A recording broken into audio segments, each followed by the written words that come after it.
Hello everyone, this is G42 and today we are going to present the part 2 of our project. Today I am Vallabhi Upadhyay, roll number B21026 and I am going to present the introduction of our project. So let's get started. The title of our project is DDoS attack detection. DDoS or distributed denial of service is an attack or one of the most dangerous attacks in the field of network security. So let's first discuss what is DDoS attack and how does it work.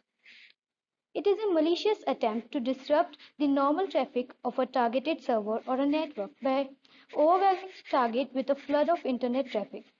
It is carried out with a network of IoTs or internet connected machines.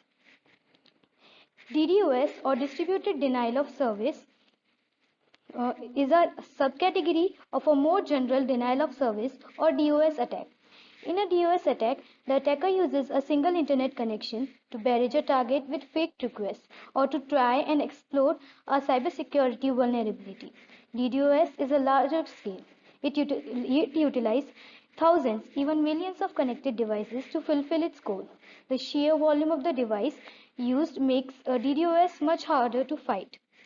Um, the networks that carries out the attack are computers or other devices which are hampered by malwares that allows the attacker to control them as per his wish. Such hampered devices are called bots or zombies. A group of bot is called botnet.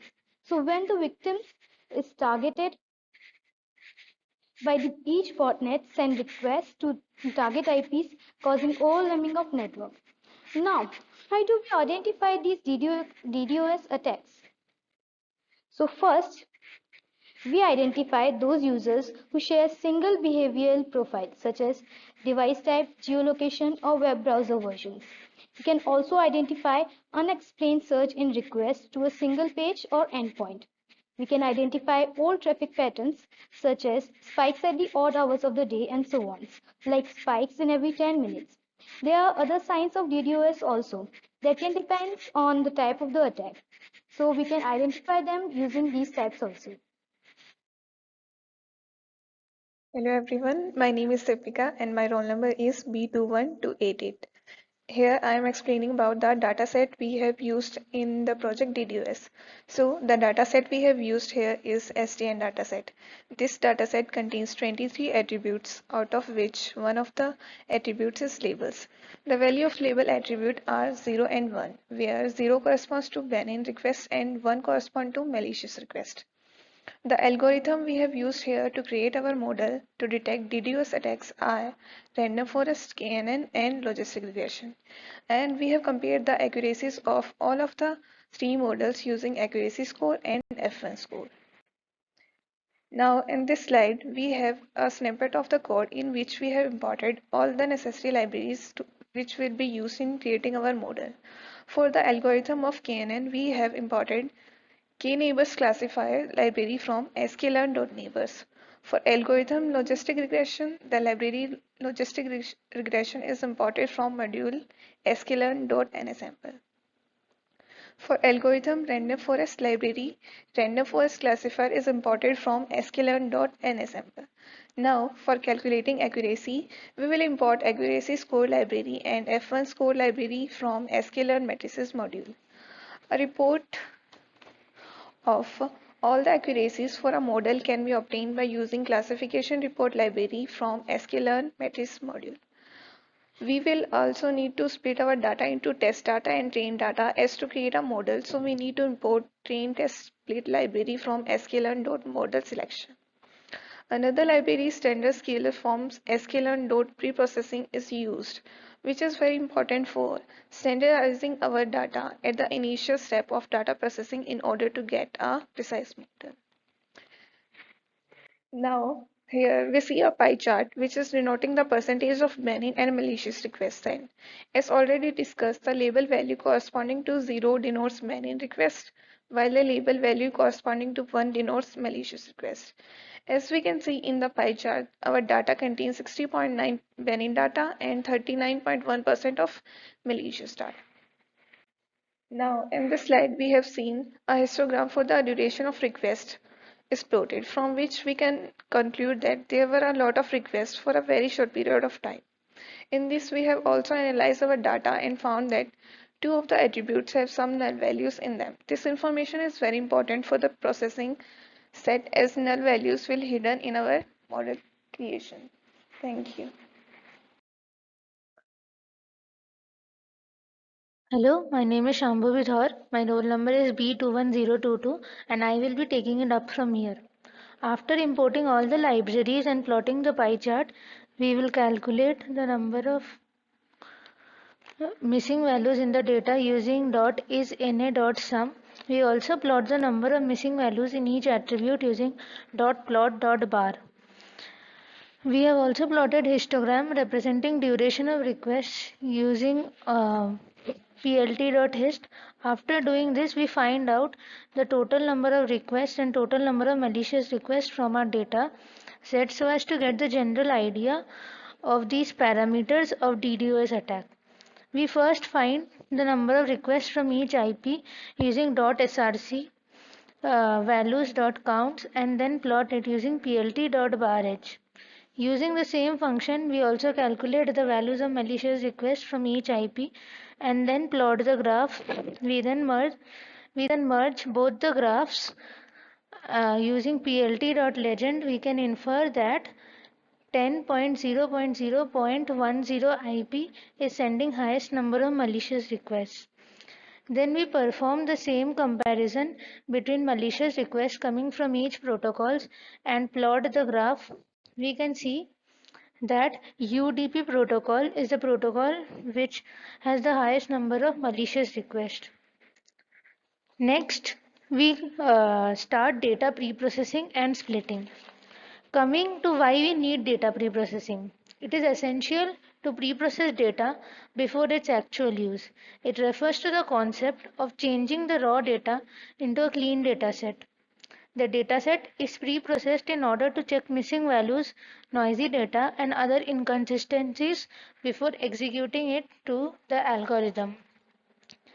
Next, we start data preprocessing and splitting. Here we use pd.getDummies, which allows us to easily one-hot encode our categorical data. One-hot encoding turns our data into a binary vector representation. This means that for each unique value in a column, a new column is created. The values in these columns are represented as ones and zeros depending on whether the value matches the column header. We also use standard scalar function that removes the mean and scales each feature or variable to unit variance.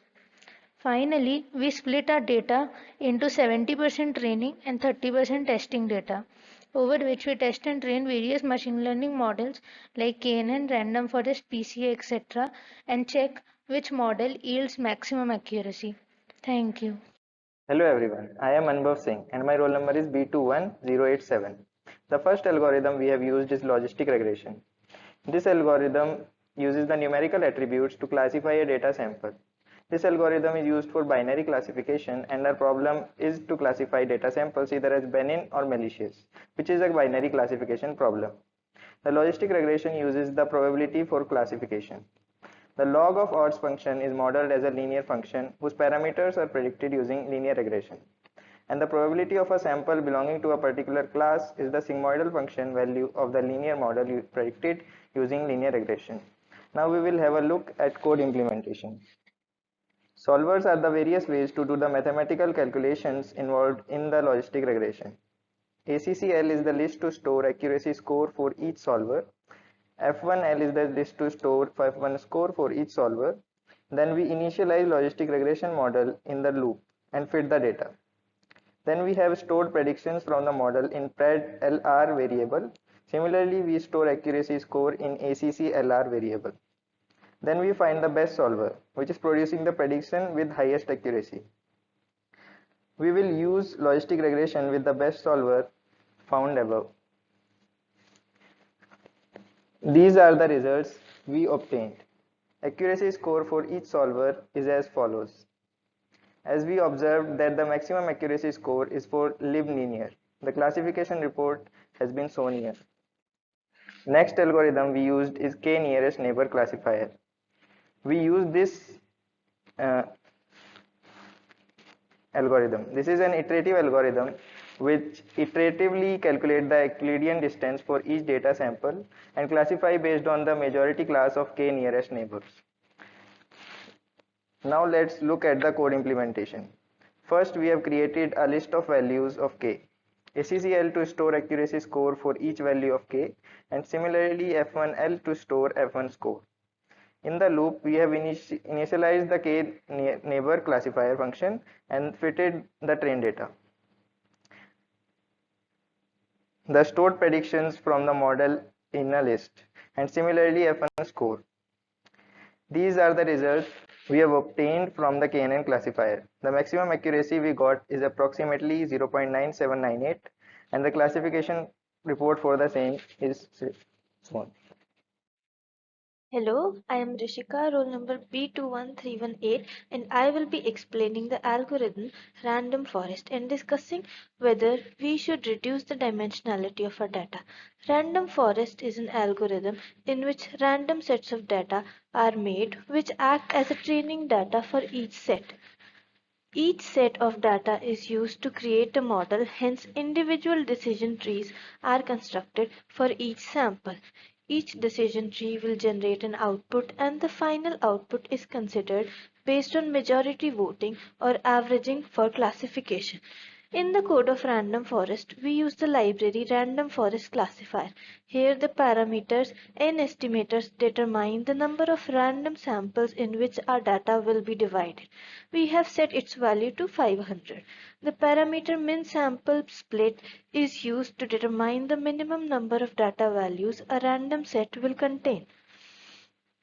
After initializing the random forest classifier variable, we will fit training data.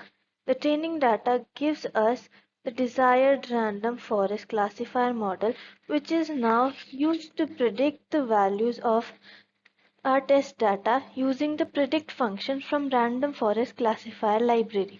After predicting, we find the accuracy of our model using accuracy score function by comparing the predicted data with the actual data.